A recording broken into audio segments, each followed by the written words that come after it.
Hello, everybody, and welcome to the PC Gamer Show for July 10th, 2019. We're brining. We're grinding. Doing it all. Brining and dining. Brining and dining. I think we're moving on to the dine. Did I have dine at one point? 2019? Yeah. I don't know. What would that be? Is it just eating food? You're like And dining down gaming? on all the stuff that's out now. The feast has been Nice. served, plattered up, and now we're divvying it up and dining. I like that. Those fine grinds. Yeah. Heck yeah. I'm James Davenport, staff writer at PC Gamer. You know, last week I didn't introduce anyone. I realized after listening back to it, so I'm not going to do that this time. Also with me, Stephen Messner, senior Hi. reporter. Haha. My title sounds way more serious than I am as a human being. It's serious, and you do a good job. Come on now. Oh, Tyler Wilde, though, that title. I don't know about that. Executive editor, Tyler Wilde. Yeah. Who Not serious at the all. hell gave me that title? How come you're not wearing a suit? I feel like if you have executive in your title, you should always be suited up. Yeah, you know, I am wearing a suit, a kind of suit. Just the bottom half of it, you can't see. I've got Oh, business casual. Yeah. Why isn't business casual? Why doesn't that count? Like, you always see folks with like they got a blazer or some kind of dinner jacket on, and it's always focused on the torso accessory. Why not dress Right. pants, Hawaiian shirt, Yeah, like let's do it. suit pants, Hawaiian shirt, or We can just the start that shoes? trend. Yeah, I don't know. Just something to think about, something to chew on. We got a lot to talk about today. We're gonna start off with our highlights of the week as usual. We're gonna move into a pretty fun looking expansion. Rising Storm 2 Green Army Men is out, and we have a server, and Tyler's been playing that, and you can tell us all about that. We're going to talk about the G2A controversy, some drama, but very important drama that affects people and their livelihood, involving a key reselling storefront and possible credit card fraud shenanigans, and devs pushing back against it. A lot of crazy stuff. Tennocon, that's what we're going to end on. Warframe it keeps growing. There's things happening to it. Yeah. And Steve's going to break it down because you were there. Yeah. Hell yeah. I was boots on the ground Boots on the ground. Sounds visceral. in apocalyptic London, Ontario. Hey, I've been there. What Pretty nice. What is it like? I don't know. London? Yeah. It is bizarre. Like, it has skyscrapers, but like 4 of them in like a loose cluster, and then you can walk a block and there's just an abandoned train yard. But I like that vibe. Like, it's got this weird city vibe mixed with a weird country vibe. I love the I don't know when this started, but like during the industrialization of America, or excuse me, the world at large, and everyone was like, we got to get our city. What's going to be our city? And everyone just started throwing up skyscrapers. And Yeah. it sounds like Ontario just kind of threw them up in the middle of the fairgrounds. I don't know why Canada has any skyscrapers, to be honest, because the skyscraper, That's what by I mean, right? design, yeah, is meant to be like, oh, we don't have a lot of space, so we got to build up. Like Canada, we have so much fucking space. Everything should just be spread out. It's just fields. That's most just of America fields. too. You don't Yeah. realize it until you drive through it. Most of America is just fields. But Again, everyone wants to live on the beaches. agriculture, important to do that. Leave space for that. But most of it's just like unusable land. It's great. Is this a show about rural America? I can't remember. No, video games. Ugh. Yeah, so we'll answer some questions at the end of the show. But why don't we start with our highlights of the week and talk about the things that stood out to us in video games from last week, whether it's something we played or read or heard through the grapevine. And let's start with Tyler. Go with Tyler, yeah. What? Okay. My highlight of the week was playing some Rainbow Six Siege last night and accidentally killing my teammate, who was the last person alive, and everyone being sad because I You're shot that him. guy. But also, Chris Livingston. Yes. I haven't actually read his story. Sorry, Chris. I'm going to. But I just Always how watched, you start off a good recommendation, Tyler. Love this story. Haven't read it. I just watched all the gifs. That's right. Like I mean, that's the gifts do the work. Chris does a great Yeah. job, but So there's like Maneater, which is the shark RPG that Tripwire is making But if you can't wait for that, there is a GTA 5 mod which lets you play as a shark, and it looks completely janky, like GTA mods are wont to do, and it looks pretty amazing, especially the part where Chris is trying to get a helicopter out of the air as a shark, which is harder, probably. Well, probably not harder than it looks. That sounds like a pretty difficult thing to do. But yes, it's here. Oh, you've already linked it. Amazing. I highly suggest watching this GIF, especially the first Giphy Cat one there, where he stealthily, quote unquote, Stealth shark. attacks just a guy who's out there fishing. Yeah. And then parades across the screen at the end. Just it makes me think of Gary's mod. How those janky rigged up characters look. But anyway, it's good comedy. It makes me really hope that as slick as Maneater's looking, I hope it allows for a little bit of that jank as you were describing. A little bit of it should not be a pure simulation of being a shark. I hope it lets us be goofy. I was laughing at someone's video of a VR game about like bar fights the other day, and it was just full of like janky rag dolls and limbs going in improbable directions and stuff, and it just made me laugh because like throughout the history of PC gaming, we've pushed forward into like greater fidelity and like, oh, now characters don't just ragdoll, they react realistically to impacts and that kind of stuff. And then when we finally gotten here where everything can be pretty realistic, we're like, yeah, no, we actually liked 2003 a lot when everything was busted and so true, and shit just got stuck in other shit and like glitched out and flew across the room. We want more of that. So, but it is inherently funny to watch like 3D models just completely defy. I know. One of my favorite subreddits is it like just /r/game physics or something like that? Yeah, it is. And it's just all sorts of whacked out physics bugs or behaviors. And it's kind of what we all, I think there's something almost like the Freudian death wish, except it's the Freudian glitch wish, where one reason we play games is really to just see them destroy themselves. I'm glad you could bring Freud into this. Not that I actually believe or endorse that stuff. Like I studied literature in high school, so I got Freud shoved down. High school, college, same thing, shoved down my throat. Well, no, I mean, I think it's true. I think we want to break games or see them break. Yeah, like that's pretty enjoyable. Right on. But it's funny, like all this fidelity, and in the end, a janky ass shark mod for GTA is like what we're talking about. So, Hell yeah. Anyway, I'm a sucker for any Chris Livingston. The genre of Chris Livingston tries a game and then tells us about it is one of my favorites. I know. I can't wait. We saw in Slack, just a little teaser for everyone, Chris sharing an aquarium simulation. So look for something on that in which he probably kills many fish. I will give him an award if he manages to turn an aquarium simulation into a Chris Livingston story. I think he could do it. I think that seems like the driest possible subject. I have matter. faith. It's a big challenge for him, but I got faith. He did make a city with one town or with one house, and that was pretty good too. So.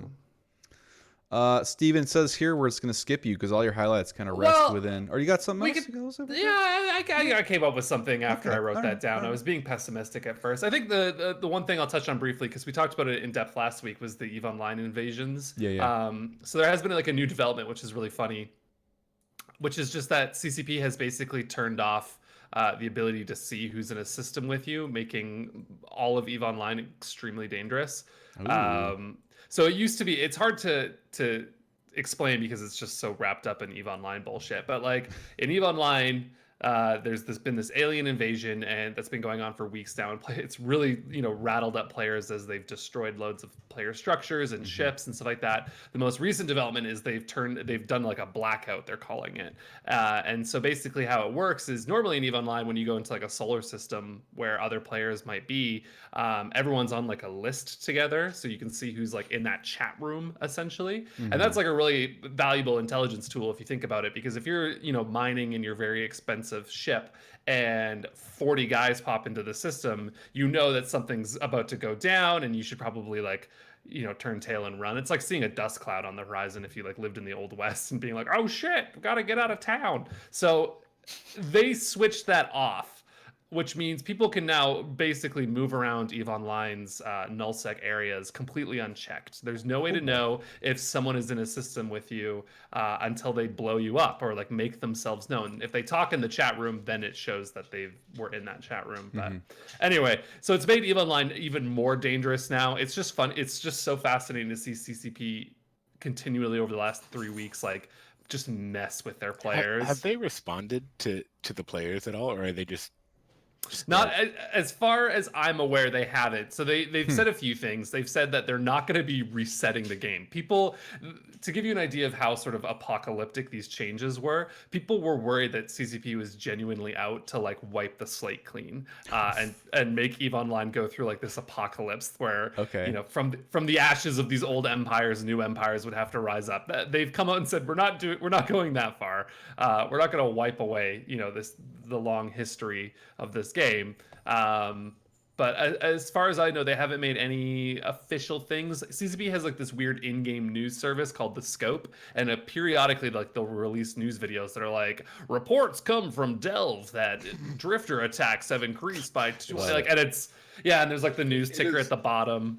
It is super funny to me that players are like getting, or some players, I don't want to group them all together, but some players are getting mad about this stuff like out of character, saying like why this is annoying, but CCP is like the kid in the group playing pretend who just like won't leave character. It's like, well, now I hear that all communication is shut off. Fuck you.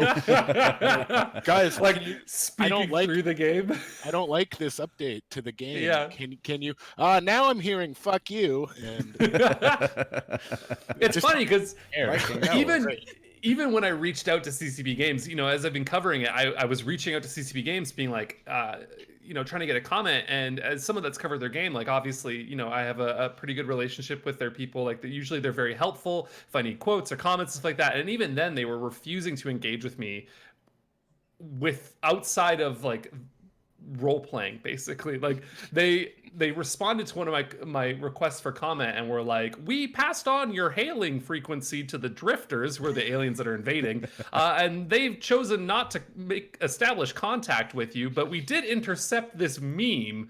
And then they sent me a fucking EVE Online meme, and this is a professional company with hundreds of people. Like, it's hard to overstate how.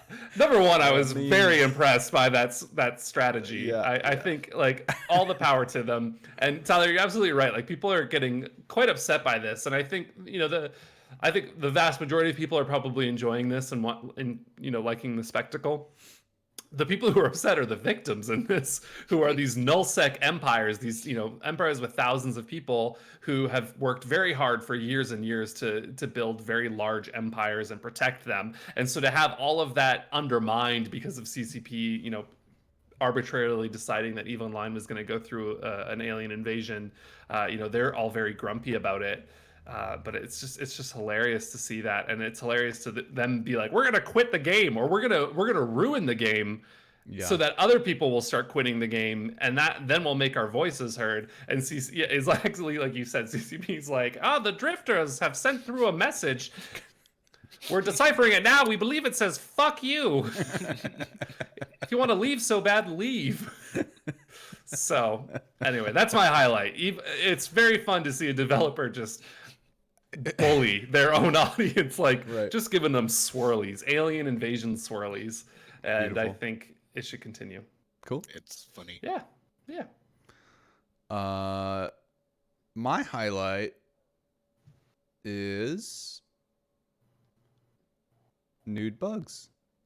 Oh, Hell yeah. Yeah. So I've been playing Hollow Knight the last couple of weeks, and I think last week I was talking about how I was looking into some of the DLC that's been added since I first played the game, and how to access it. And in doing so, don't ask me how, stumbled onto the Rule 34 subreddit for Hollow Knight, which is a healthy, robust subreddit full of just the nudist, rudest bugs you've ever seen in your life.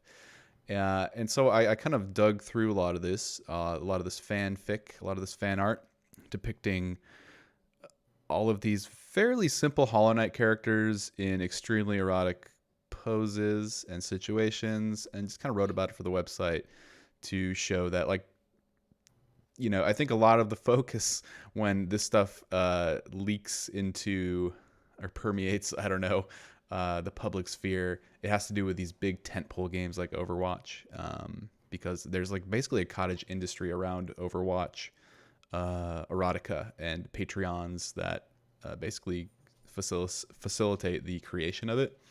Even a game like Hollow Knight, which is very, very popular, has and not based on humans, has a very very large erotica following, and it was as illuminating as it was and alarming at times to dig through. I was mostly just fascinated and like pretty pleased with how progressive some of it was, even if a lot of it was very most of it's the biggest fascination is with Hornet. Hornet is basically like a boomerang head and a tiny little red dress, and some legs. But these folks have drawn Hornet with just as fertile as you could imagine, just very voluptuous feminine characteristics, and that takes up most of the front page. But there's even like the final boss, which I won't spoil again. But I love to imagine someone finding that subreddit before beating the game and being spoiled. The final Really boss getting spoiled. trying to find words for all of this.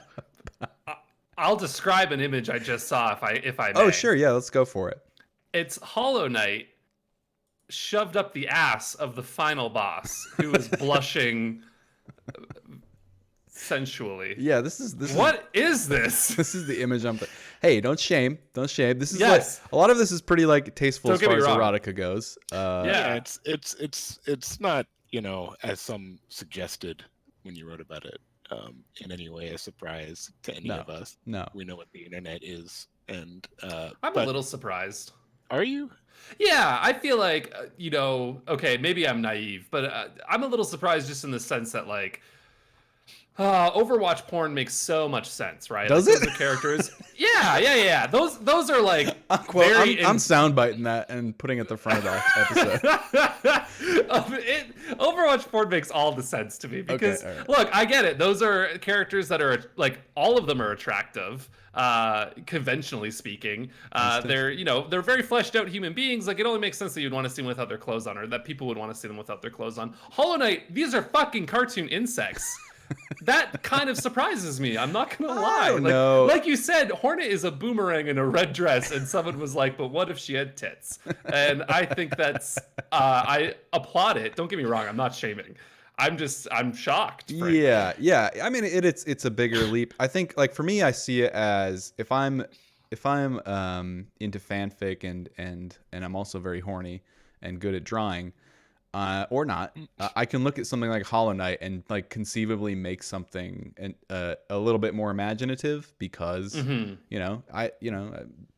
it's a boomerang with a red dress. The rest is up to me, and a lot of that is like what I liked about it is because the Hollow Knight is a very similar character, and the Hollow Knight is genderless in canon, and so you see a lot of like erotica that depicts the Hollow Knight as no defined gender, or sex even. Like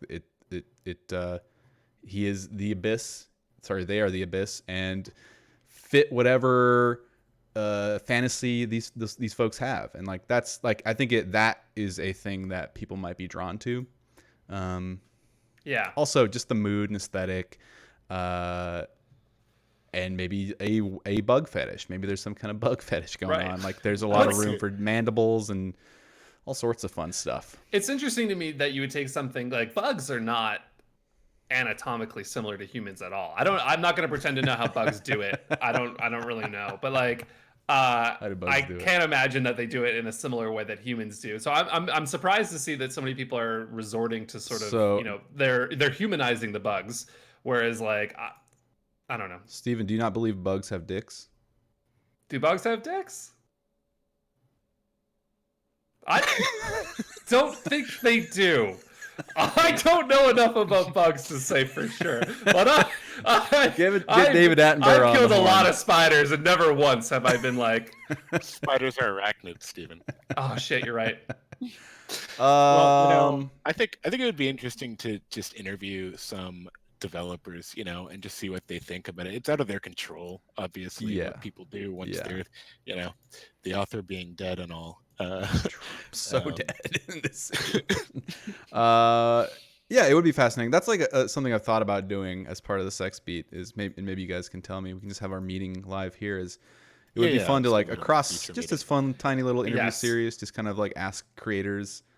There's got to be someone who hates to look it, at their own erotic. who is infuriated by Yeah. it. Well, I can imagine that like if you, depending on the character, right? Like if you have created this character who is like this paragon of, and I'm just completely making this up hypothetically, but if you've created a character in your game that's supposed to be like naive or Mhm. pure or something like that, seeing it like, then bent over a dresser and whatever, I can imagine you might be like, that's not what they're meant to do, True. but True. but that's the beauty of fan fiction and the fact that when you create art, it creates a dialogue that people are allowed to speak back into. Yeah. George R. R. Martin hates fan fiction. Does he? Yes, he That guy despises writes it. fan fiction. What the fuck? I was just going to say that's funny. Come on now. It's War of the Roses fanfic with a I think Yeah. dragons in and his shit. in his blog post, he said something about a writer who had been sent a work of fan fiction that closely resembled a sequel that the writer themselves was working on, Oh fuck. and it ended Wow. up being a whole legal problem. So I think that's part of his Uh, argument. Yeah. I can see that, being annoying, but just But yeah, it would be, and they do like on the late night talk shows or whatever that people like reading mean tweets about them. We should do developers looking at erotica. sexy drawings of their characters. Who will agree to this? Developers, if you're out there listening, hit me up and Yeah, let's let look us at your creations besmirched and blemished together. Yeah, that's my highlight, I guess, if you want to call it that. So let's just like nip that in the bud and move on, and let's like for Nip that any in the of the bud. people tuning in who are all surprised right now. Rachel just tuned in. Sweet Christ, this is bait. Sorry everyone. We have Someone other in the things to talk chat. about. Before we move on, I'm so sorry. yeah, for Someone in sure. the chat said, "I bet there's even Thargoid from Elite Dangerous. There's even smut of the Thargoids." So, being the responsible journalist I am, I have googled it, and yes, there is Rule 34. Are they for tentacly Thargoids? anyway? They're like giant space flowers. They are. Oh, if they're not- flowers, then like flowers are inherently just like kind of sexual. They have. Yeah. They have. They literally are a sex organ for Yeah, plants. literally. A flower is a plant vagina. So. Pretty much. Man, I got so many good sound bites from you, Steve. This is great. Yeah, my new ringtone is you asking if insects have dicks. Oh boy. Let's move on. Let's talk about little plastic men now. And how the little plastic men shoot each other. Tyler, what the hell is this? Gotta be Green Army Men erotica, but There definitely is. Definitely. yeah, Rising Storm 2. I don't know what to call it. It's not really DLC, although there is DLC associated with it. They took a mod basically that a team of modders made in their spare time, which adds 4 maps and turns everyone into little plastic Green Army Men. So the maps are like a backyard, a pool party, like a beach with sandcastles because you're tiny and stuff. So they took that and basically added it to the game as an official game type, so you can just go kind of queue for it in a server. And then they introduced DLC that you can buy, which unlocks all the classes for the Green Army Men mode. Because if you don't buy it, you just get the Rifleman class. Okay. And so, what you're really doing if you buy the DLC is just supporting the modders who made the mod. Because I presume you could also just download the mod and find a server running, the non sort of integrated version of it. So it's more a way to support the modders than anything. But it's really fun and silly, and it's not just the like the maps are probably the main appeal, just because it's fun being a tiny plastic dude. The sense of scale is like pretty well done. Yeah, it's super fun using just cans and pool toys for cover. But there's other changes, like it's I described it as like Rising Storm 2 light, sort of, because it's the guns are nerfed a bit, or the health is increased. I guess that's the same thing. But the flight, helicopter flight physics is a little bit easier. There's no fall damage, so you can just jump out of them. The best part is the underwater parts. Like there's a pool in one level that you basically just like have moon gravity underwater. You don't actually swim. You just sink to the bottom slowly. And there's no ballistics changes, but then there are like bubbling like jets you can use, like almost like a jump pad from Quake or something, but a little slower, to just launch you out of the water. And it's super silly. And I think though, like trying to get some friends into it yesterday, I was finding that I'd kind of forgotten that Rising Storm 2, even when you simplify it, like they took out the asymmetry. Even when you do that, people are like, what is going on? Like there's just a lot on the interface. There's like people might just come up behind you, and even though the time to kill is lengthened in this, like you're still gonna get pretty fast still. If someone's good, you'll probably never see them before you're dead sometimes. And that's super frustrating, I think, for new players in that game, especially if you're playing regular Rising Storm 2. You might just spawn, walk forward, and be like, someone shot me, I guess. If you're not, if you don't kind of know the map and what you're doing. But I think coordinated to a degree, you can get people to start enjoying it if they kind of have a squad leader who knows what they're doing. Gotcha. Which I would never claim to be such a person.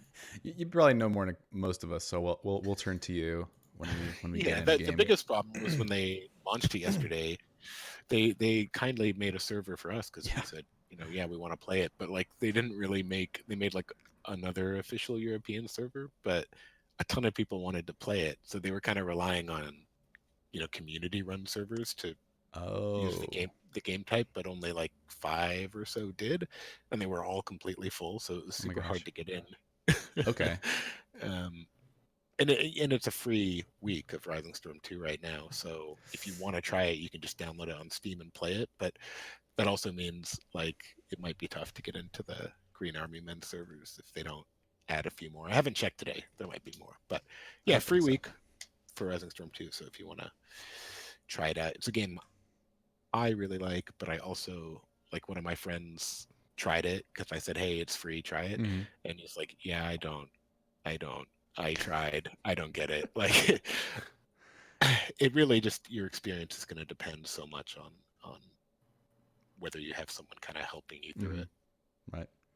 I'm really interested in trying it, and we like Tyler said, we have a server. Like you said, it was packed. It might still be the case. Yeah, it was instantly full, and it maybe people have cooled off on the mode a little now, and it'll be easier to get in. But we got another server too, which is password protected. So I'll post that password in the Discord for club members, and maybe we can get. I don't think we can get 64 people in there, so maybe I'll unpassword protect it at some point tonight. But just to get us in there. Might be able to get a good group going.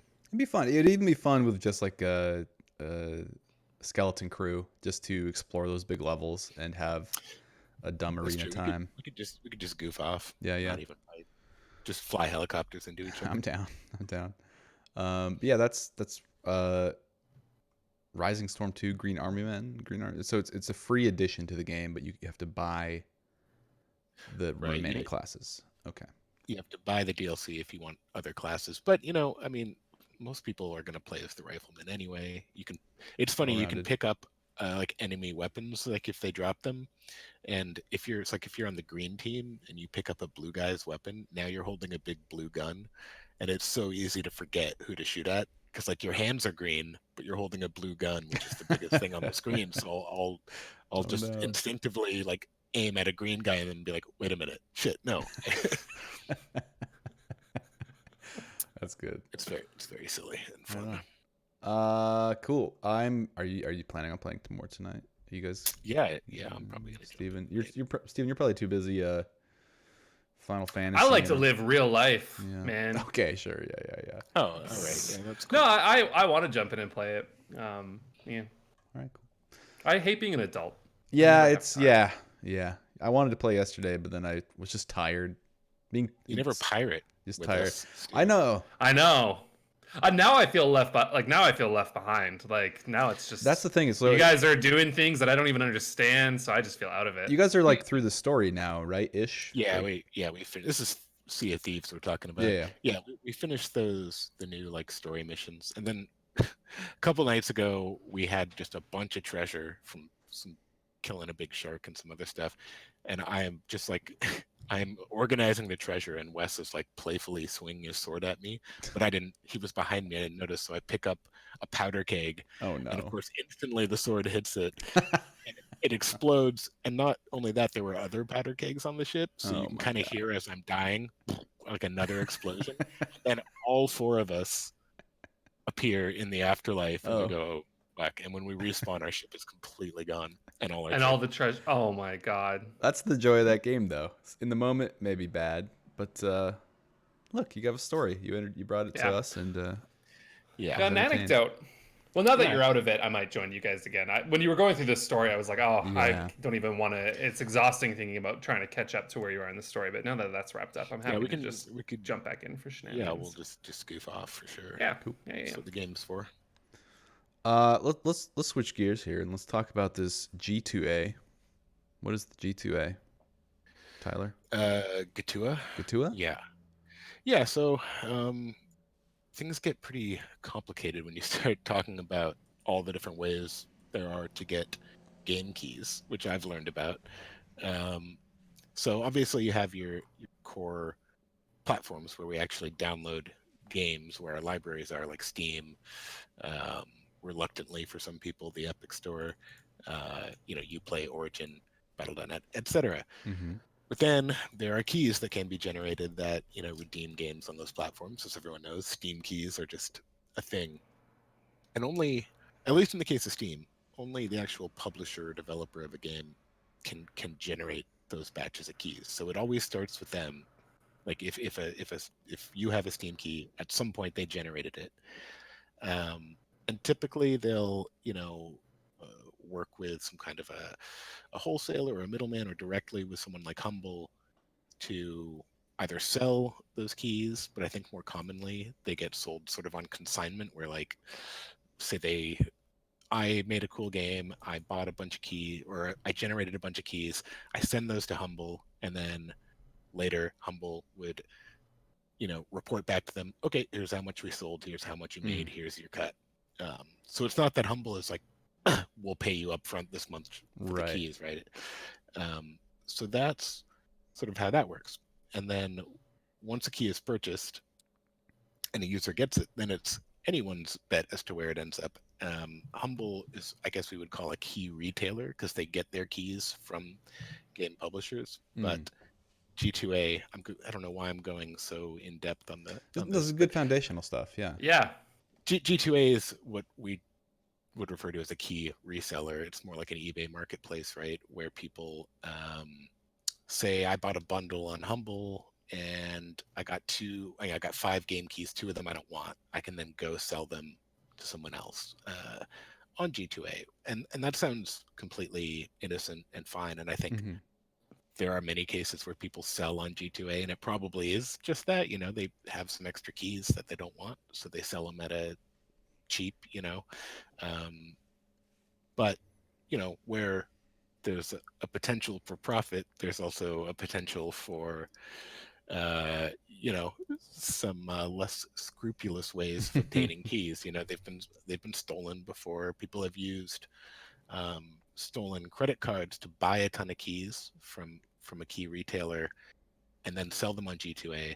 And by the time the fraud's reported and there's a chargeback to the store, the keys have already been sold. And Mm. at that point, they can go deactivate those. So the person who bought the key gets screwed because they didn't necessarily know it was purchased with a stolen credit card. But sometimes they don't. I mean, I don't know if they are in all cases deactivating these keys. Either way, they got hit with a credit card chargeback, so that pisses them off. And one of the issues talking about it is like, how much is this happening? And how would Yeah. we know that? We don't really. Like, we would need everyone.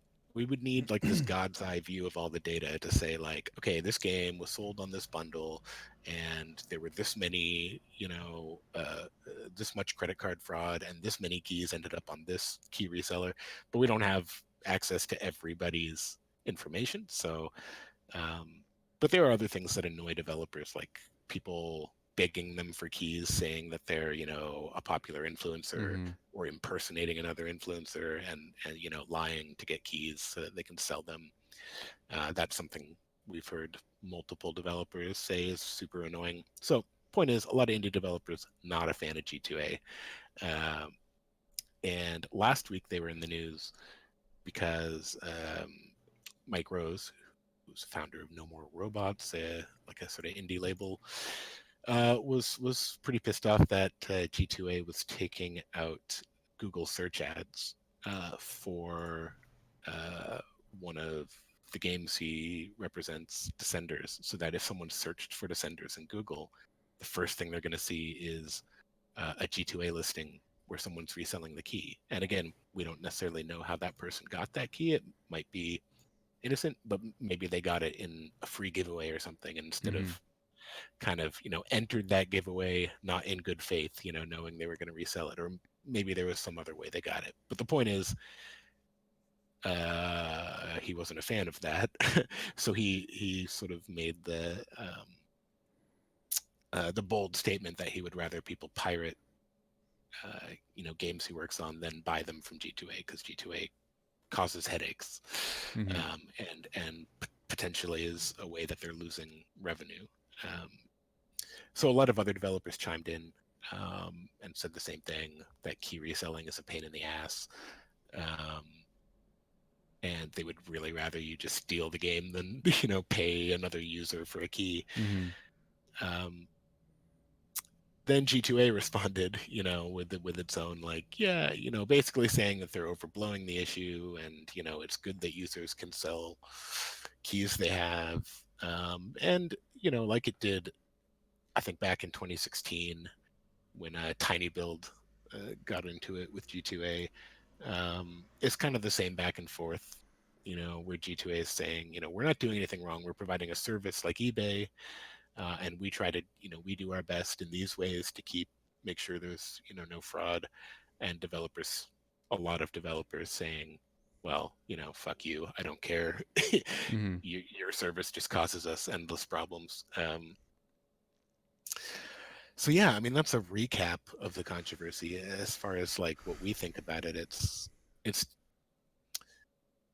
my opinion is that I would just recommend not using key resellers, because I mean, for your own protection, because if you're buying from a retailer, a key retailer that's kind of approved by the developers or publishers, you're dealing with an entity that has a customer service department, right? If you're Mm-hmm. buying through like Humble, um, if you're buying on a key reseller, you're buying from Todd in Wisconsin, and Todd may be a great guy who's gonna, give you a legit key that works right away, or Todd might be an asshole who doesn't give you what he promised. So it protects you a bit, and then also if you just buy from a retailer or directly from Steam or wherever, the developer's getting some agreed upon cut. You don't necessarily know where a key came from, and maybe it is mostly innocent, like bought it from a bundle, don't want it, selling it at basically the same price I bought it. The developer isn't really affected by that. It's one purchase. It's just the person who finally ends up with the key is one removed from the original purchaser, which it makes it, maybe that is commonly how keys end up there, but you don't know is the point. So I think my opinion is just avoid them. The I don't know, developers we like say that they're a pain in the ass and they cause them a lot of problems. I'm inclined to trust them because it doesn't. You can get super good prices on G2A if you go that route, but you can also get really really cheap prices on a lot of these indie games from places like Green Man Gaming or something, which or Fanatical or Humble. Like Humble bundles, you can get like ridiculous deals, right? Or Steam sales themselves, right? Like if it's a difference between paying $1.50 on G2A and paying like $5 direct from Steam, I'd rather just pay the $5 and know for sure that I'm gonna get the game immediately from a trusted source, and that the developer's not been ripped off in any way.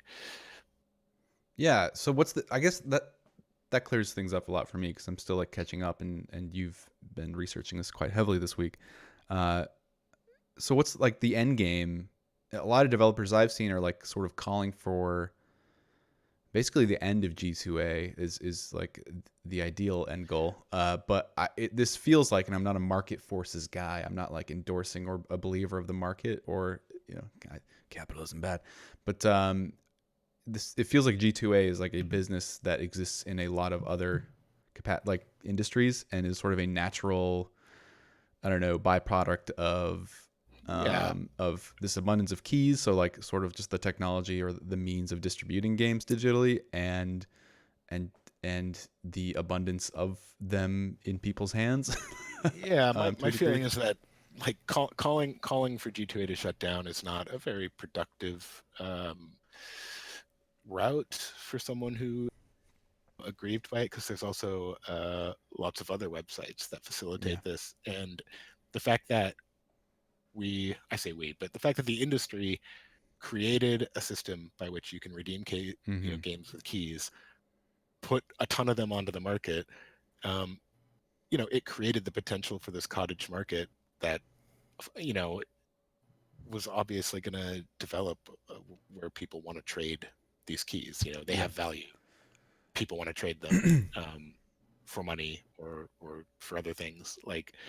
And Steam itself creating a market for like digital items and stuff, which is obviously a different thing, but like it really did create or help cement this idea that like PC gaming is a marketplace we participate in, where we get things like keys and items and sell them to other people, which is has good and bad elements. I don't think you can just say shut down G2A. I don't like your business practices and have that be a very effective. Right. Something else would fill the void. Well, But already does. what might happen is that game publishers just phase out keys altogether. Didn't we see a news about Ubisoft or some big publisher bringing that idea to the fore a couple months ago? Or am I Yes, imagining that? Okay. that's definitely true. Back in May, I believe Ubisoft said we're doing keyless activations now, exclusively. So that means if you buy a Ubisoft game on Humble, you would basically connect your Uplay account right there, and then the game's on your Uplay account. There's no key that you get that you can copy and paste or go resell. Activision Blizzard, same thing. You have to connect your Battle.net account,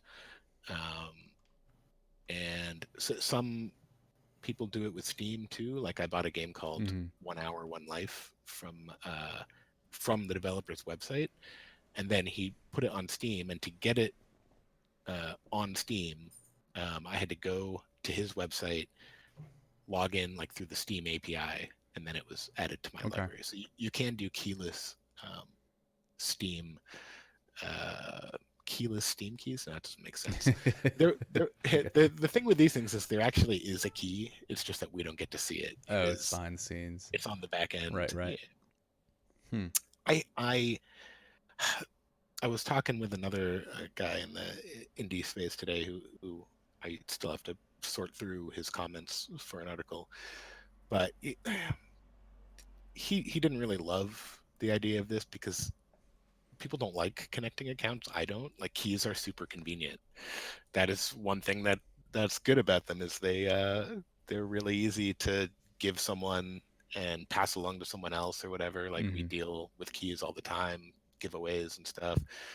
And for like an Activision Blizzard, where people expect like, yeah, this is a games as a service kind of thing. I'm buying it. I got to connect. Everyone has a Battle.net account. But for an indie game, it's really convenient, I think, to be able to sell someone a key, right? So they might not necessarily like this new keyless world, but it seems to be where the industry is going, because Epic's going to do it too. Where if you buy an Epic Game Store game on Humble, it's going to be a keyless activation where you link your account. So it seems like if the big players are going that way, it'll be a matter of time, right, before that's just the way things work. So I don't know what G2A does if the industry changes. I know they sell other things, right? Like keyboards and mice. I don't know. Right. Maybe that'll pick up. Yeah. I mean, maybe they did branch out just because they kind of saw the writing on the wall that keys are going to become less common. I don't know. What do you guys think about it? It's a whole lot, Steve. You've been milling over some ideas, I can tell. Yeah, I don't know. Like, I think, like at the end of the day, I feel like this is just an inevitable. Evil's too strong of a word to put on it, but like it's just an inevitability, right? So I think the best thing you can do is just sort of educate people and be like, here are the risks involved. If you really are, I've bought, honestly, I will be the first person to say I haven't bought from G2A, but I've bought from Kingwin before, which is a similar key reseller. Because who wants to pay full price for Windows? But like,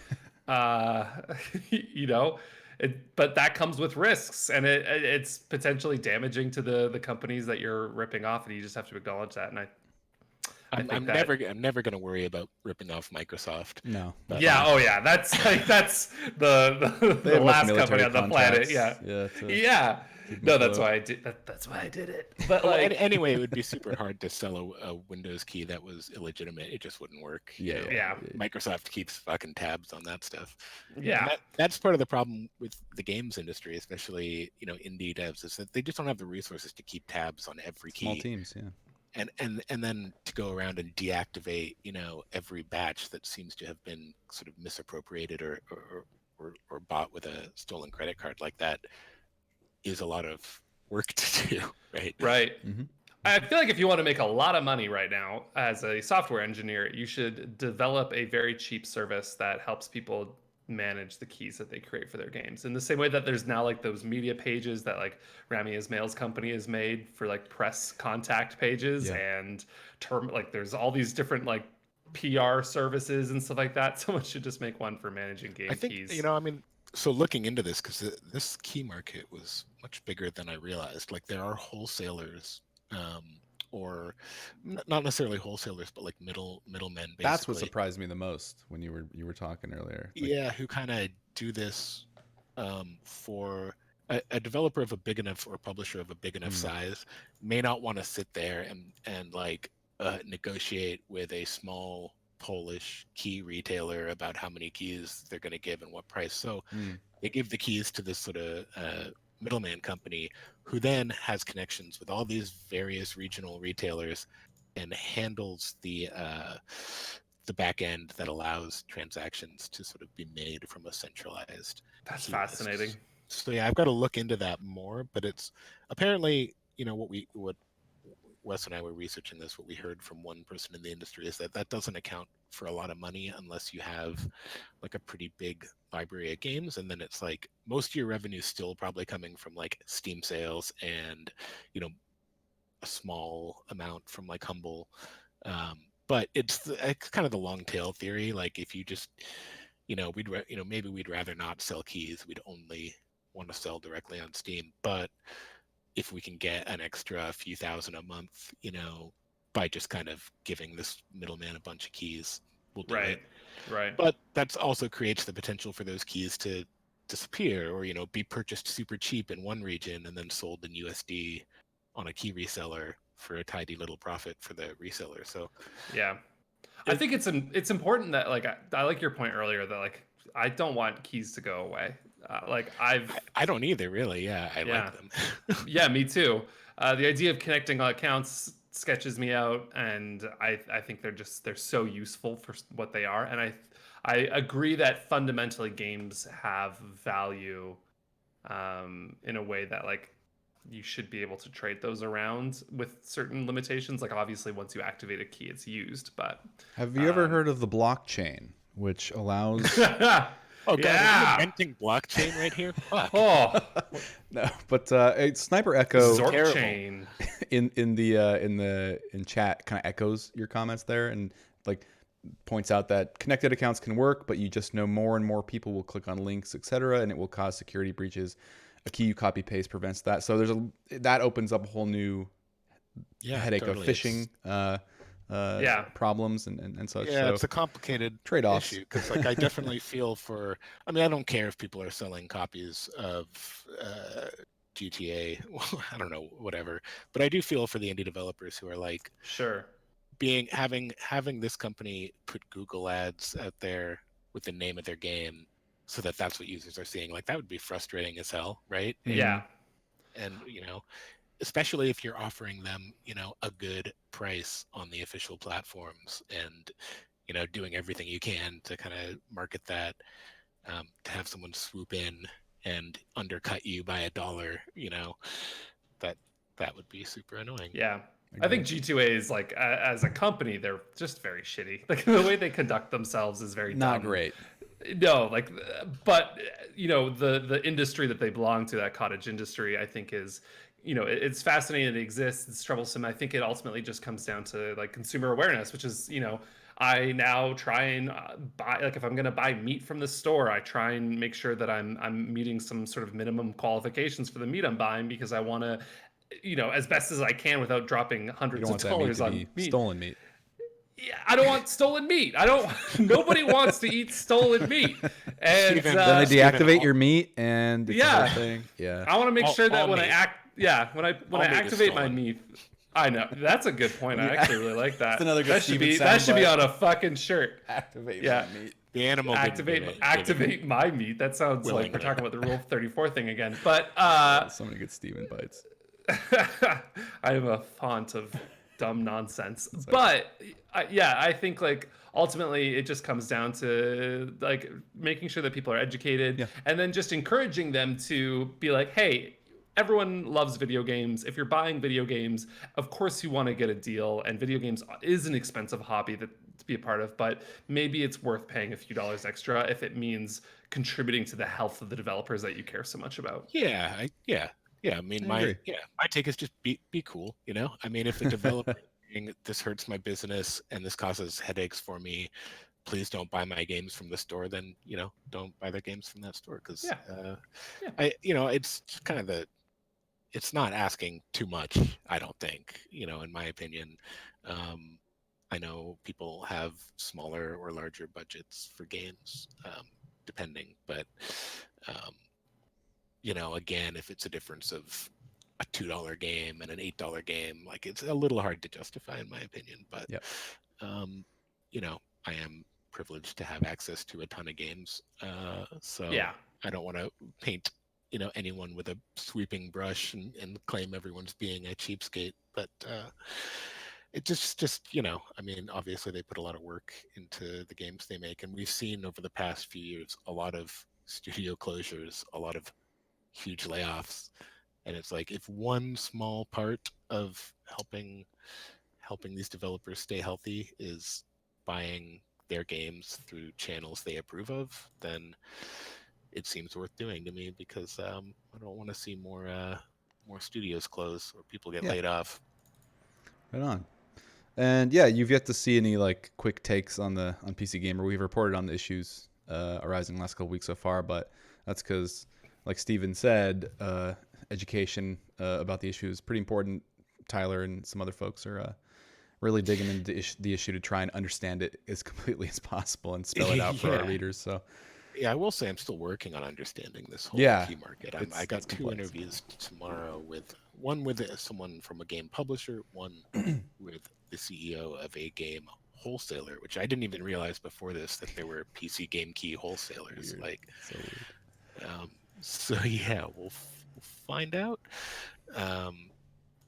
But yeah, it's, like I said, game keys exist. People are going to find a way to trade them. I think the industry, if it really wants to end this, it'll have to just stop making keys, or stop letting them be, or stop, giving them out. Just have them on the back end. But yeah, the key is no that, keys.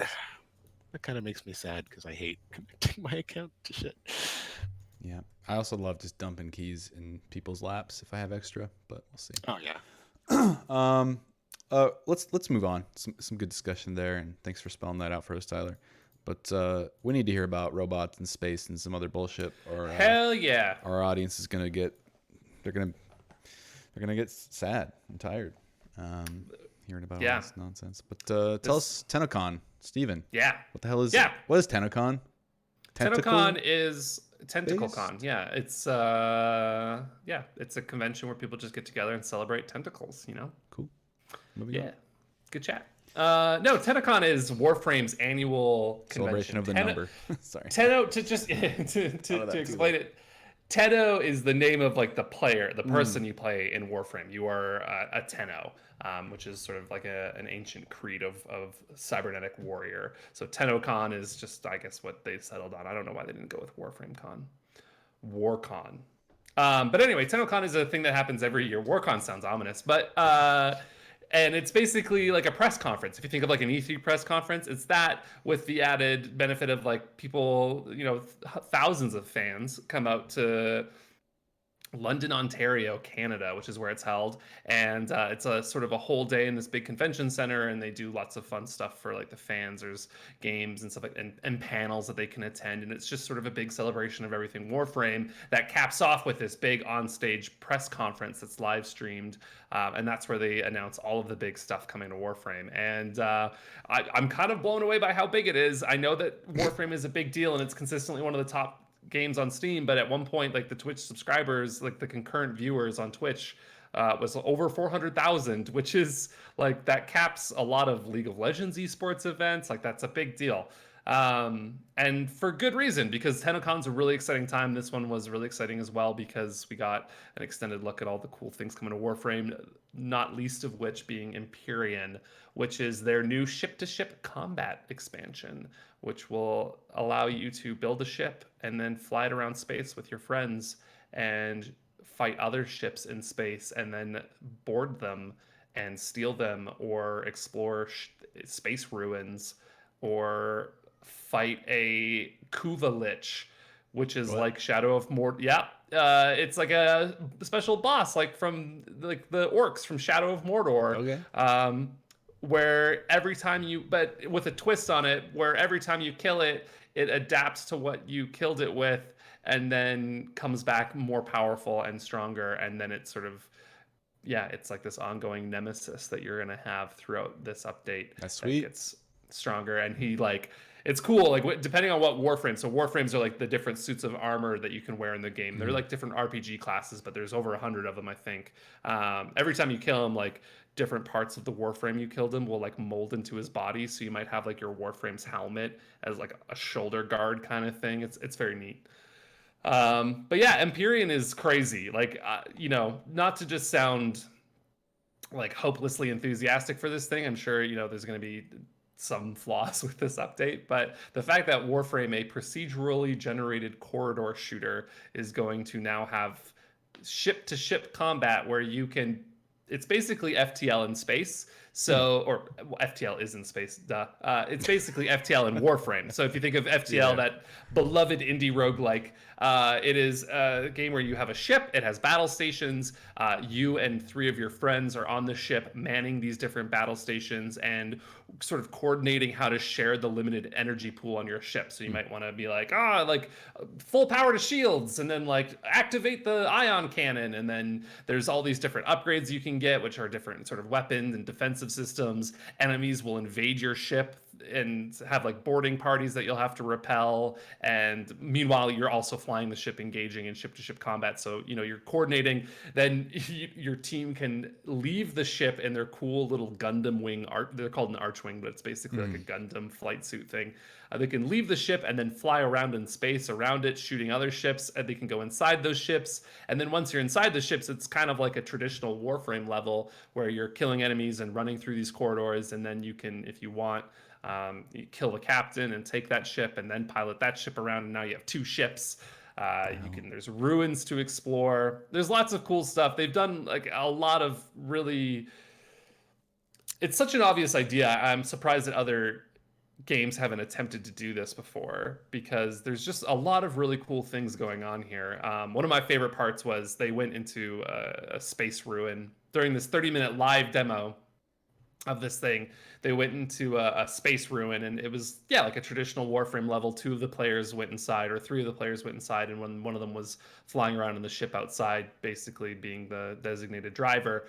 And once they got this relic, they got ambushed by these infested enemies, and they were getting overwhelmed. And the captain of the ship back on the ship wasn't just helpless. They activated this cool module on the ship, which basically gave them a map of this base, or this space ruin that they were exploring, and showed them sort of a radar reading of the player's location, their co-op teammates' location, but then all of the enemies. And they were able to use this sort of orbital cannon that would fire, and then put any enemies that were like caught in the blast were like put in stasis. So you could basically like provide fire support by shooting these enemies and freezing them for the players to quickly mop up. And so there's lots of those kind of interactions where no matter what you're doing, whether you're piloting the spaceship or manning one of the guns or going on excursions through space, you always kind of had these interactions and options, which I think is really cool.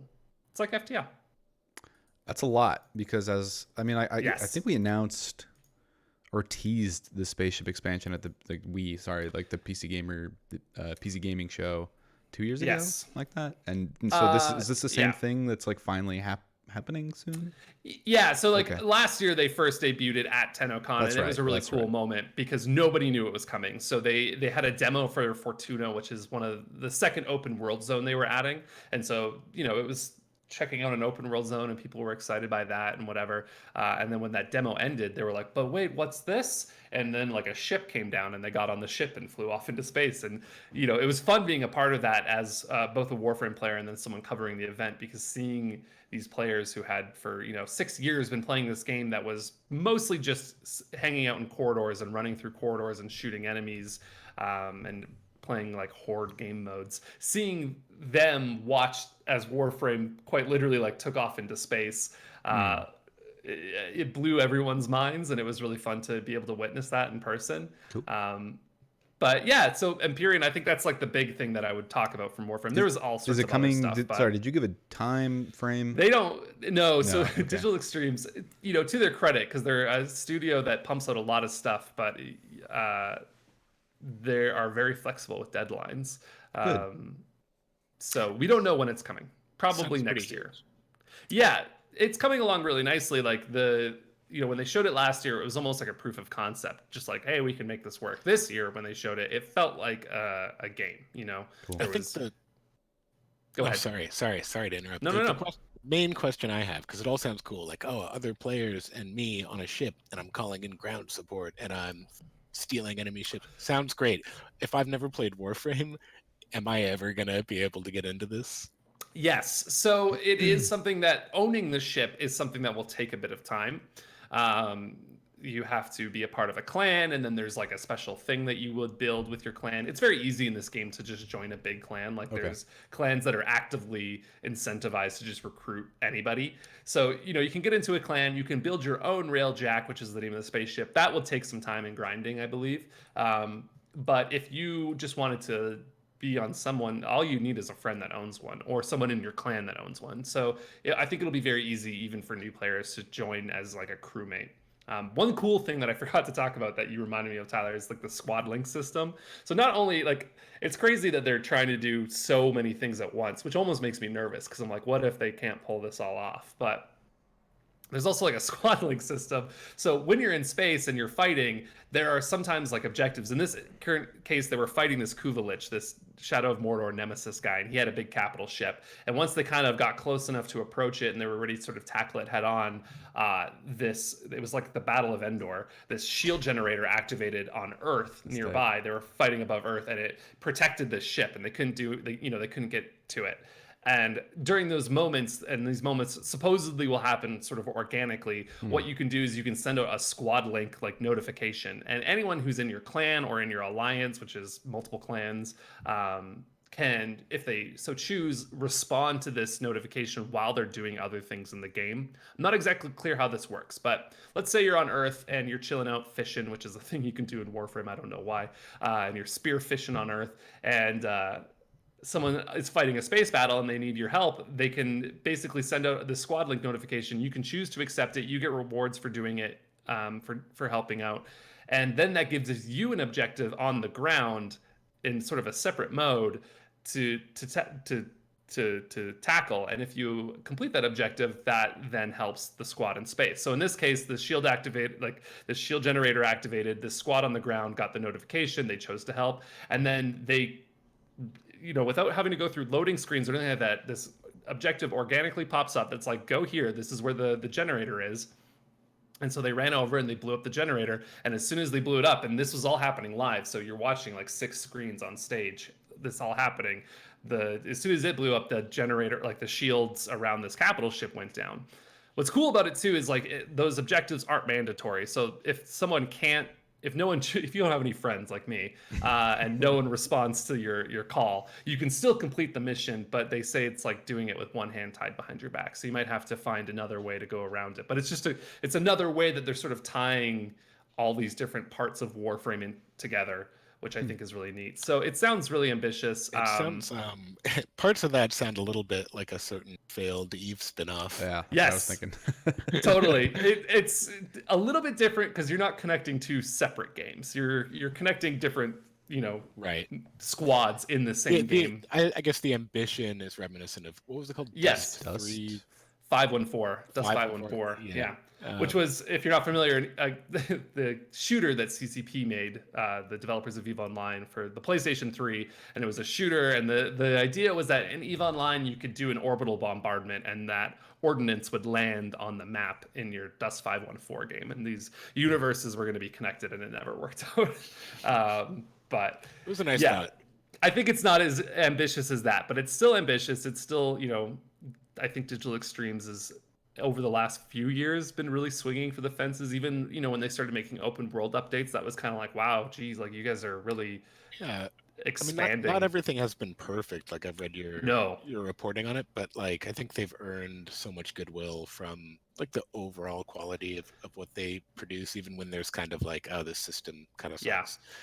Yeah. That people are just so excited about this because it seems like they can pull it off. Yes, and as a player, like I get really excited by this stuff too. It's just cool to see a company do something so different. Like, for example, right now I'm playing Final Fantasy XIV, the new expansion Shadowbringers, and it's great. I love it to death. It's really, really good, but it is just another Final Fantasy expansion. Like the template of it is the same. No spaceships. No, but Warframe is this game that's like they, every 6 months to a year, they just do something that's entirely new to this game, and it really, can change it. And I think this one's gonna be really cool. It's cool too because if you're at all familiar with the story of Digital Extremes, they wanted to make this ambitious game called Dark Sector, over a decade ago, and it never panned out. It almost sunk the company, and as a last-ditch effort, they made this sort of minimum viable product as a free-to-play game called Warframe, and it was their Hail Mary pass to just keep the lights on and keep this 200-person studio afloat,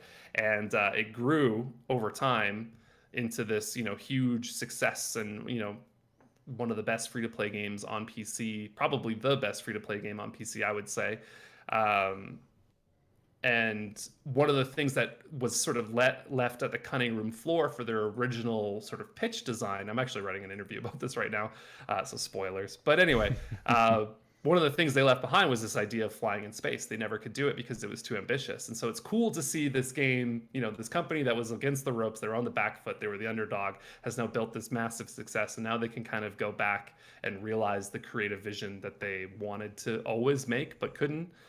And that's what Empyrean is supposed to be, which is partly why I'm just so excited for it, because this is the dark sector that Digital Extremes wanted to make back in 2003, and nobody wanted to bite on it. So That's anyway, cool. yeah, space combat, Warframe. It's a good game. It's really hard to get into. I don't know what advice I would give anyone. I do want to point out like at least one more thing from the show that like piqued my interest as someone who has tried to get into Warframe and just can't fucking do it over and over. And Big Pendo, what's up, buddy, in chat, is saying the same thing. Like, this all sounds cool, but I'll never play. If it was Warframe 2, I might give it a go. And Above says bounced off it a couple times. Some news that I edited over the weekend for you was the introduction of not just a new intro cinematic, which is like really well done and by the director of 10 Cloverfield Lane. Is that right? Yeah. But kind of part of that announcement was that they're designing new introductory missions and sort of a new onboarding. I don't know how big or ambitious it is. Maybe you can speak to that, but onboarding process for new people, because what's there is like pretty old. It's just kind of an old introduction. It's not to the good. game. No, it's pretty bad. Yeah, it's the symptom of the way Warframe has been made, because they started with this tiny little game that they, it was their last ditch effort. As it continued to be successful and grow, and as they were able to continue adding onto it, they've almost added onto it vertically. And so, like, if you think of a skyscraper, it's like the first few floors are very old and they just kept building on top of it, and now they need to go back and sort of renovate the first few floors, which is the new player experience. So yeah, they made this new intro video with Dan Trachtenberg. He's the director of the new Uncharted movie that's coming out, and 10 Cloverfield Lane, and he also made a Portal short film before he was ever a big sort of Hollywood director. And so he made this really cool 6-minute intro video, which everyone should go watch. James, if you can grab the URL, that would be awesome. But it's really cool, even if you don't like Warframe. If you just want to watch 6 minutes of really awesome CG, it's really well done. But yeah, that's going to accompany a new player experience. They said that they're going to do some new quests. So I'm assuming that they're just going to have quests that hopefully kind of help you better understand the game. Even the story of the game has changed dramatically. Like when Warframe first came out, I don't think it even had a story really. And so I think the quests are going to try and do a better job of telling the story, getting you interested in the world thematically, because it's actually a really good. The story and the lore and the world design is all actually really, really good, but you have to play like 50 hours before you get to see any of that. So I think they're gonna do the goal there is just to put the best parts of Warframe at the beginning versus being like, play for 50 hours and then you start to see what makes this game special. And then hopefully making it a bit simpler, because it's a daunting game to get into. It really is. Those are your favorite kinds of games. It's a weird thing over the last few years, but you cover Warframe, Eve, and Final Fantasy 14, which are all the World of Warcraft. Yeah, I mean, I also like MMOs, but I know I'm a valued member of this team. And you've been playing League of Legends. Another hard man. Shit. I like games with daunting complexity, because over time, as like an MMO player, I found that that's a really good substitute for lack of a better word, content.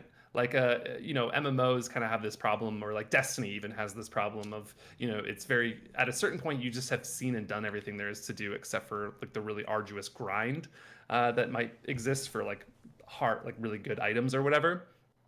And that sucks when you kind of like played everything and then every day you log into Destiny. I'm making Destiny a scapegoat here, but it's not just Destiny. But every day you're logging in and you're just doing the same thing and you're like, this is boring. I don't like this as much. I like games like Path of Exile and Warframe because they're so complex that just learning them is a 100-hour journey. And I find that's a good substitute for, I don't know. Plus it's good once games that are, I like games that are complicated. It's more to chew on. Sure. But anyway, Warframe. Yeah.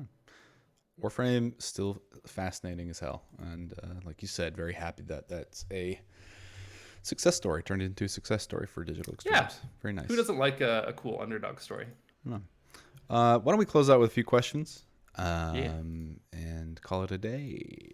So, folks in chat, if you have any questions for us about anything we talked about today, anything to do with video games at all, just tag PC Gamer in chat.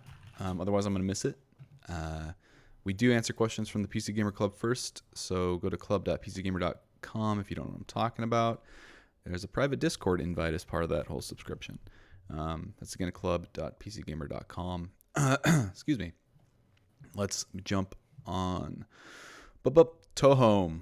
I don't know how to say it. Tohome asks, if you've been waiting to jump on the VR bandwagon, is Oculus Quest worth the buy, or is it too dumbed down from the original, or better to wait for next gen hardware? You know, we don't have our usual like Bo, I think, would be equipped to answer this. Maybe Jared. I from my distance and what I've read about the Oculus Quest is that it sounds like a novelty. I don't think it's the thing you want if you're trying to really get into everything VR has to offer. That's still pretty cost prohibitive because stuff like the Valve Index or the next Oculus, which I'm spacing the name of. What is it called? All that stuff is like, there's a whole library of games from the last, like, gosh, how long have we done the VR thing now? 5 years? Something like that, 4 years, to pull from, and it's going to look better, perform better. It's going to be a little more inconvenient because you have to be tied to a PC, but I still think that's like the best way to do VR. That was kind of our comments on the Valve Index is like, well, if you compare just the experience of using it with the Quest, obviously the Quest is way more convenient and, you know, just comfortable not having any wires behind you. But, you know, you're getting the difference in quality from a standalone headset versus one that made by Valve to be like as high fidelity as they could get under, well, I think it's like $1,000 for the whole setup though. Still. So yeah, I don't know. I guess it depends what you want. Like, it's hard for me to say because I was like all in on VR. And then I actually got the sort of first generation headsets. And I was kind of like, I don't really want to use these very much. Yeah, it's a whole process. It's like you have to plan ahead. It's VR night, I guess. So, like, I will say the convenience of a standalone wireless thing is like actually a pretty big selling point in my opinion, because I think I might do VR more, you know, with that, rather than the whole thing of getting wires going everywhere and setting it up. So I don't know. It's hard to say, but I think our reviews and our guide should make everything clear. Yeah. Isn't it the Rift S? Is that the next one? That might be it. Yeah, so that one will be. Oh, that's out. I don't know. Bo's been handling this stuff. We've been a little, yeah. We've kind of all decoupled from VR. Not all of us, excuse. We still have people kind of keeping track of it, mostly hardware folks. But all the people sitting here, yeah, or I guess the wrong crowd. I still, there's like a whole backlog of games I want to finish up, and there's a lot of good games in VR that kind of came out, especially near the tail end as things were slowing down. Tail end, it's not dead or anything, but you know what I mean. That first big bubble. So we're still interested and we're still covering it, and you know, it's just hard to tell anyone to leap in at any given point at this point.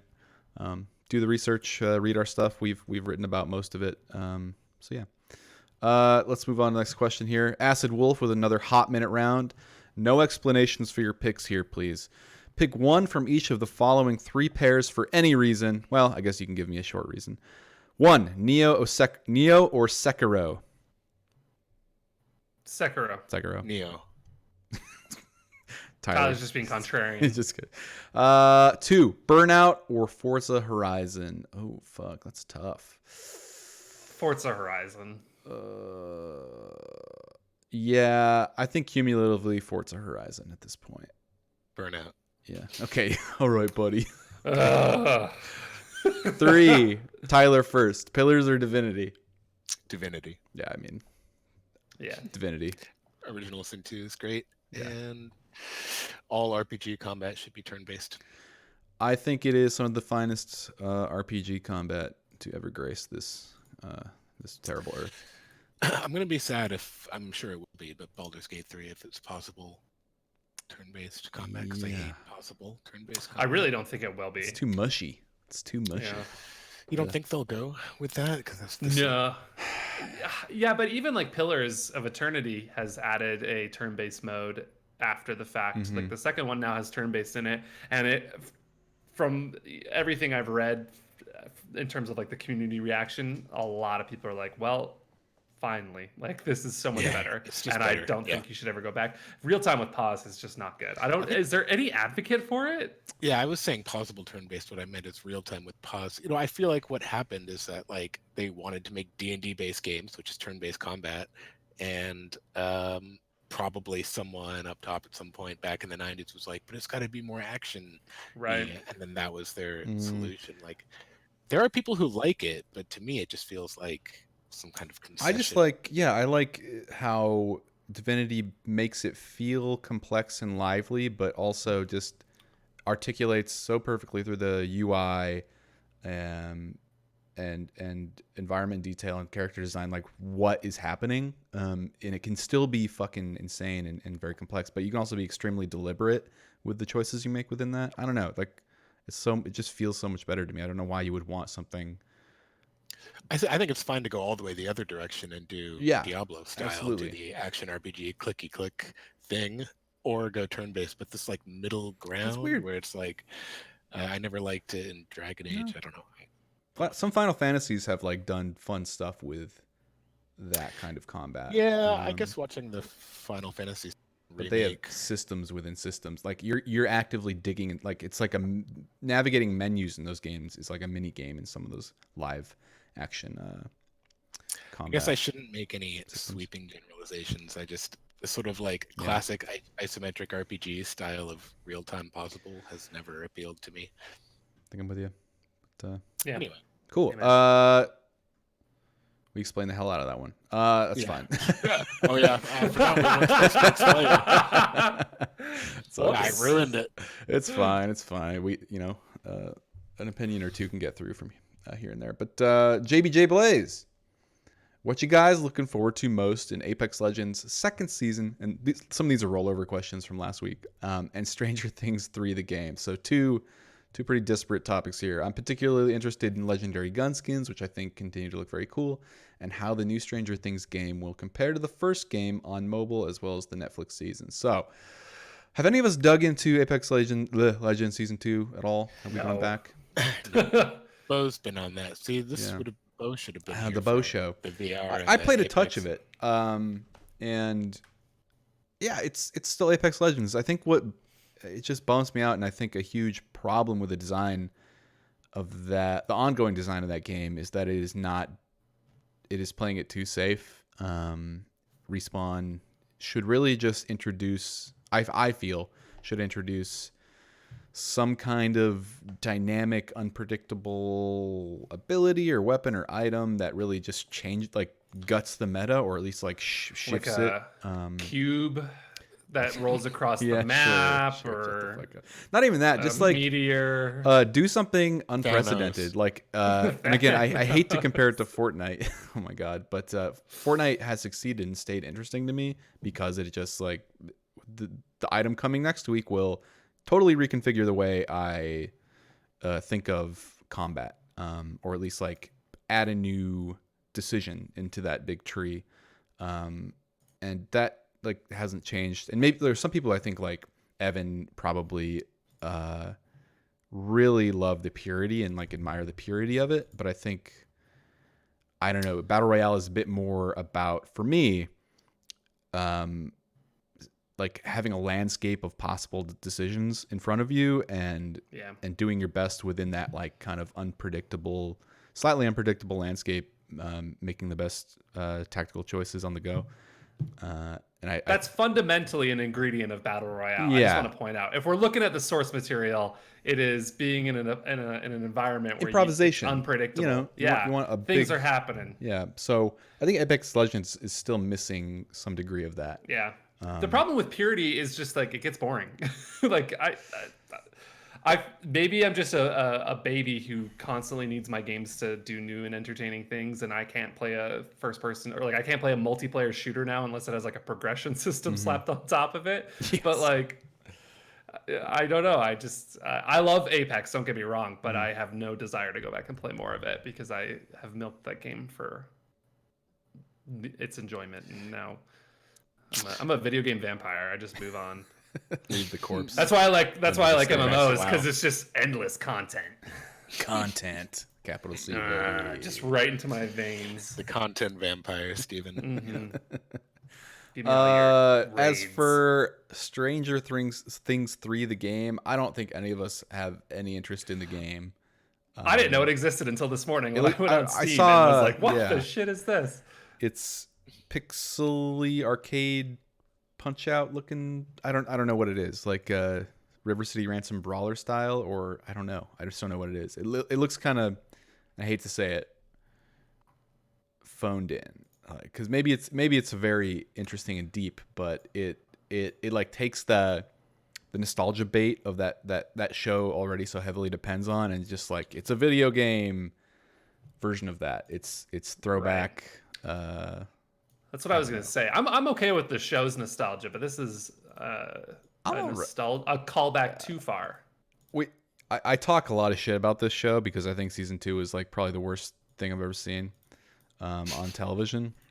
Worst thing you've ever seen on television? Yeah, and I've seen some really bad stuff. I 100%. I didn't like it either. I think it's probably because Adriana, my partner, and I, like we probably to our detriment, we share too many opinions about media, like too many about the things we like or dislike, and we are very trepidatious with like how media leans into nostalgia or uses nostalgia as to appeal to people. Right. And season 2 was just felt, well, anyway, without getting into the weeds, I think we just we agreed so heartily all the times. Anytime we had a nitpick, we'd be like, yeah, this is fucking stupid. She'd be like, yeah, it is stupid. And we like, there's sort of a dopamine hit when you agree about how stupid something is. It was like basically Reddit, but in my living room, and it was just us. Just upvoting each other. Yeah, pretty much. Oh, yeah. and so I don't know actually I don't know if I actually know what I think about season 2 of Stranger Things. But we are watching season 3 now because the zeitgeist, and because I don't know, I've sort of given up trying to, I don't know, like we see every Marvel movie, we just end up seeing it all because we're poor consumers who who are on the same boat tumbling down the life stream towards climate disaster.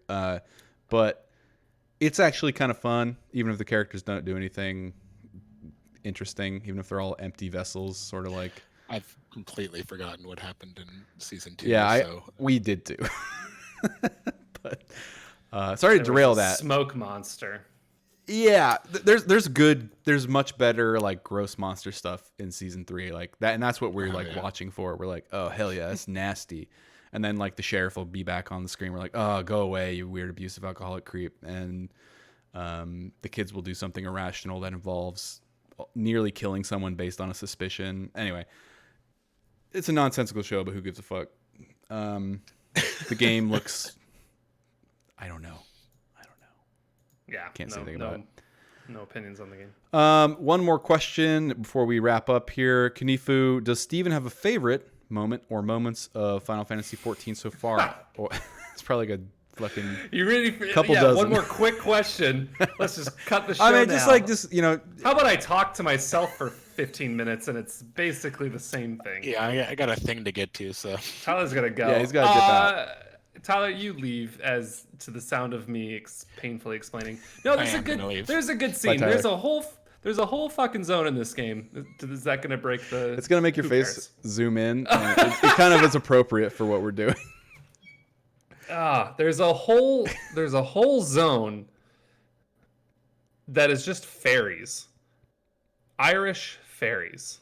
This perspective makes me look really weird. Just keep going. Yeah, there's a whole zone that is just Irish fairies. It's called Ilmeg. It's very fun, and you help a fairy become the king. I don't know if I know anything about Irish lore, but like they don't have. They keep saying it's like the king of this fairyland, but the fairy is like clearly kind of like a gender bending. I don't know what it is. I'm very down for this zone. It's just very musical and dark crystally, and there's lots of Irish voice acting, and it's all pretty good. So that was my favorite zone. It has a really good boss fight too against a giant fairy. So lots of fairies. Final Fantasy 14, very good. 10 out of 10 PC gamer. Thanks, Steve. Yeah. That was we had like the stash cam going for that beautiful explanation of the fairyland.